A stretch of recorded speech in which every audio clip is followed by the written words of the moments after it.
Okay. You win, knitters. I'll knit my first sweater, I guess. And if I do it, I'm going to do it right. The first thing I do when I start a new big project is I draw a tarot card over it to set an intention and a mood for the project. It's my way of focusing myself, figuring out what I want to concentrate on and what energy I want to pour into the stitches. This time I'm using my Modern Witch Tarot deck and my Woodland Wardens Oracle deck, my two favorite decks, since I think it should be kinda special for my first pullover. I ask them where my focus should be as I work, either internally or externally, and this time I draw both the Fight of Swords and Preparation reversed. There's a fear of conflict or tension that I'm trying to leave behind, and I'm scared that history will repeat itself. Only preparing myself, both mentally and more conventionally in the knitting sense, will keep that from happening. Wait, conflict? With a sweater? Well, if you saw my last Patreon video, you would know that my attempt to crochet a pullover for myself basically wound up like this.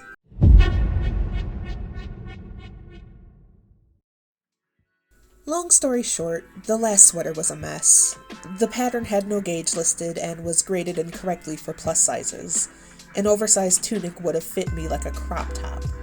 I did days of work and then I had to frog it. I couldn't find another crochet sweater pattern I liked, but of course there were plenty of size-inclusive, oversized knitting patterns that were shaped just the way I wanted. So I guess we're knitting. Now, I complain a lot about it, but I do like to knit. My only problem is that I knit slowly. Very slowly. And my goal is to have this sweater done by my birthday on January 4th, 2023.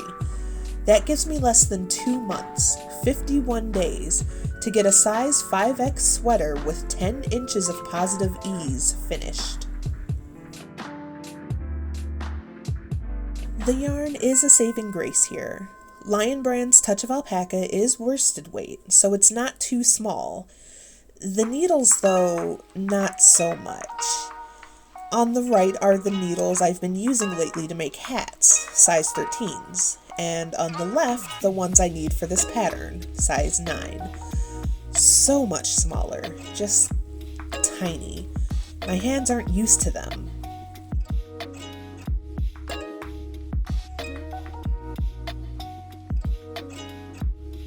Goodbye, instant gratification.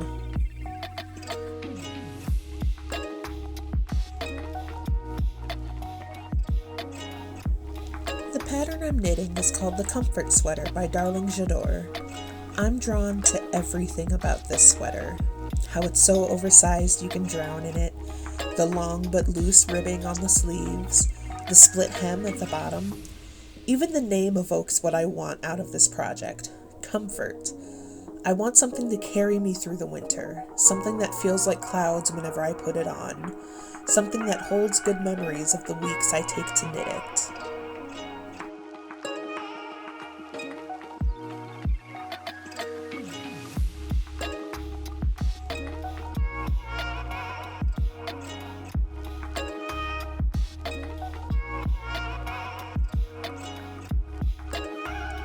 Casting on, I can't help but feel a little bit nervous.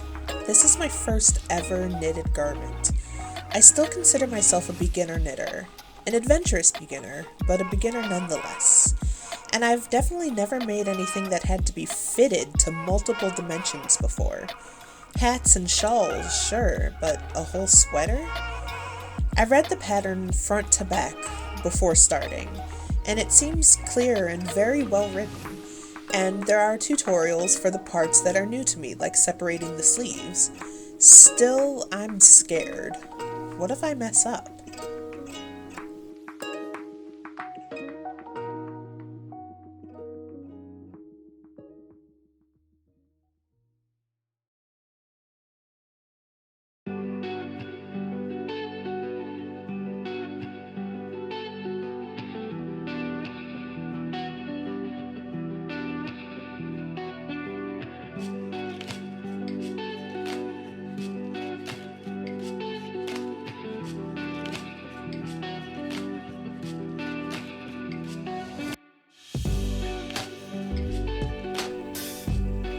I used the long tail cast on for this, pretty much the only cast on I know off the top of my head. All of those tricks and tips for making sure you don't have too long or too short of a tail left over when you're done, yeah, they don't work for me. Snip snip. I did an invisible join in the round, and I was ready to start.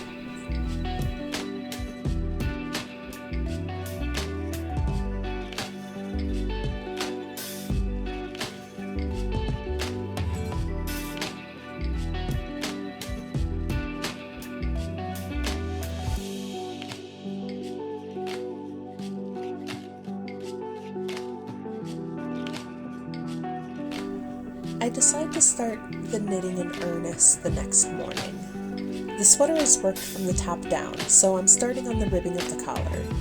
It's a turtleneck, which I'm a little worried about. None of my clothes have much of a collar to them, and I'm not sure how it'll feel to have something around my neck at all times. It might be sensory hell, it might be sensory bliss. You never know till you try, right?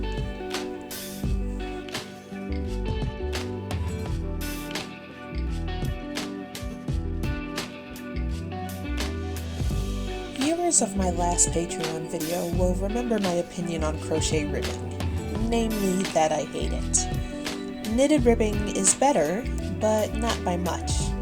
I just can't seem to get a rhythm going. My hand movements are too big going from knits to purls and back again, and it takes me forever.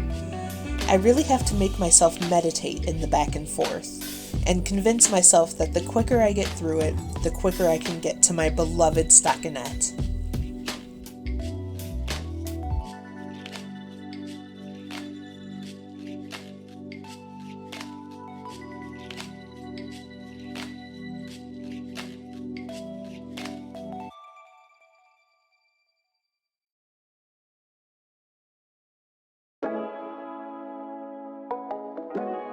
Stockinette time, baby! Well, almost. The stitch is interrupted by increases for the shoulders. I had to learn a few new stitches for this, make one right and make one left, and while I'm proud that I learned such useful stitches, it's taken me a while to keep them straight. Everyone has their own tricks on remembering which is which, where to put the needles to get the stitch to slant the way you want, and it's all a jumble in my head. It's going to be a while before I can knit them without pausing to think. Still, this is where I'm starting to get really excited. This is it, the yoke of a sweater. I've seen so many aesthetic pictures of sweater yokes in progress on social media, and while mine may not be as visually stimulating as an intricate Fair Isle yoke, it's still super thrilling to see it start to take shape.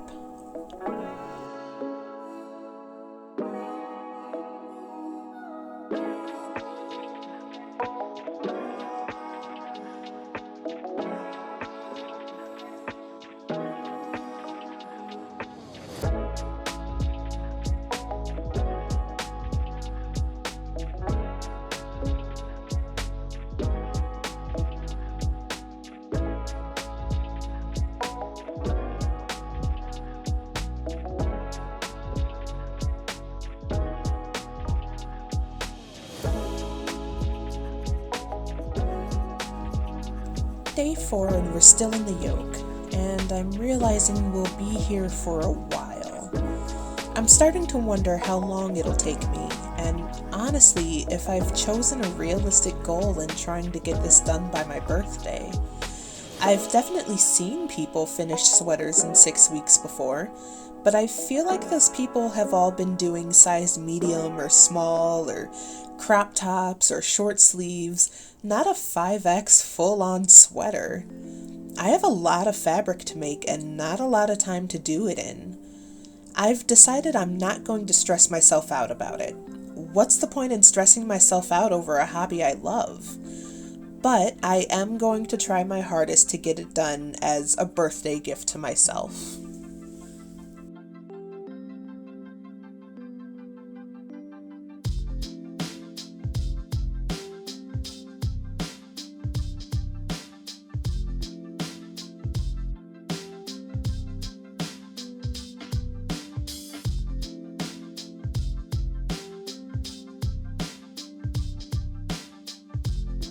Today I took my project on the road, out to my beloved local yarn store, Cream City Yarn in Brookfield, Wisconsin. I love my time there and all of my friends. Everyone's so friendly and supportive. They didn't even care that I wasn't using fancy hand-dyed yarn on my first sweater. We sat and talked and laughed all night, and I got a good chunk of work done. Maybe there's something to this whole knitting circle thing.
Day 6 is quiet. I mainly spend it recovering from being social the night before. I don't get too much knitting done either, because my hands are starting to hurt from the marathon knitting I've been doing. I know I'll have to take it slow with the chronic pain I deal with, and that's really frustrating. Just another thing standing between me and my January 4th deadline. But for the short time that I do, I listen to my favorite music, chill with my cats, knit, and relax.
It's been a week since I started the comfort sweater, and I'm still working on the yoke. It's growing though, and I have to transfer it to a longer cable. While I'm doing this, I realize this is my first chance to try it on.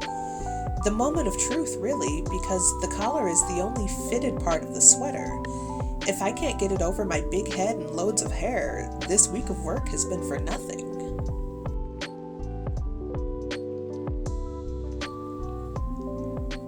Oh my God, y'all, it fits.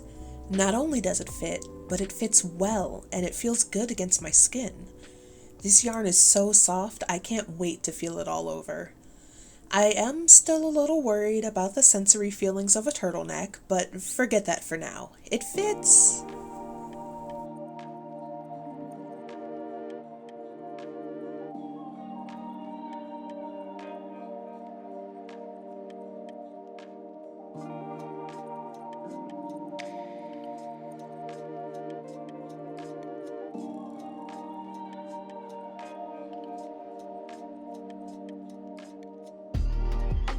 Trying on the yoke made me realize both how much and how little work I've done so far.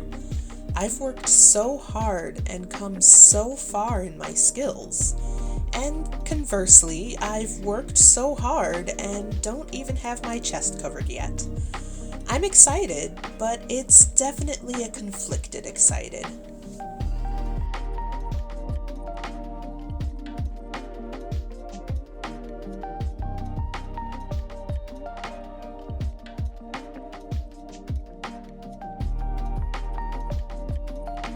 So now it's time to really get down to work.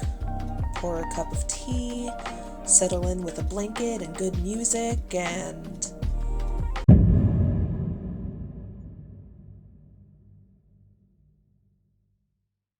oh yeah, I forgot to account for chronic illness. I had a major fibromyalgia flare-up. Couldn't walk, couldn't move, couldn't think. I even wound up in the emergency room. My best friends were my lidocaine spray, my ibuprofen, and Brad the heating pad.